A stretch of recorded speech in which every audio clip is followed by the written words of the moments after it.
مش اي حد ودانه مكتومه يبقى حل الكتمه اللي في ودانه انها تتغسل.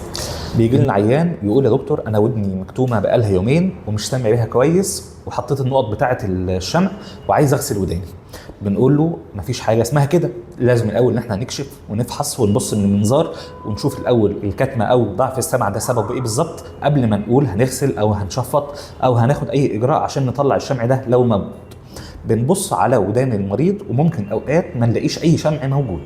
ممكن يكون ضعف السمع ده سببه ارتشاح خلف الطبله، سببه فقدان سمع مفاجئ، سببه اسباب تانية كتير. ولكن المريض بيصر ان هو يغسل ودانه، بنقول له رساله للمريض اللي عايز يغسل ودانه حتى لو ما فيهاش شمع. مفيش حاجه اسمها كده.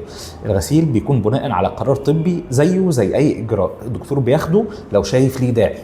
استخدام الغسيل او ان احنا ندخل ميه جوه الودان بدون داعي ممكن يؤدي الى التهابات في الاذن الخارجيه، ممكن يؤدي لا قدر الله لو الغسيل تم بطريقه غلط او مش دكتور هو اللي عمل الغسيل او مش حد دكتور انف واذن هو اللي عمل الغسيل، انه هيؤدي لا قدر الله لحدوث اصابه في الاذن الخارجيه او ثقب في طبله الاذن، ممكن يؤدي الى حدوث فطريات للاذن. اذا الغسيل بيكون بداعي طبي الدكتور هو اللي شايفه، ومش اي حد يغسل ودانه، لازم الدكتور اللي يقرر.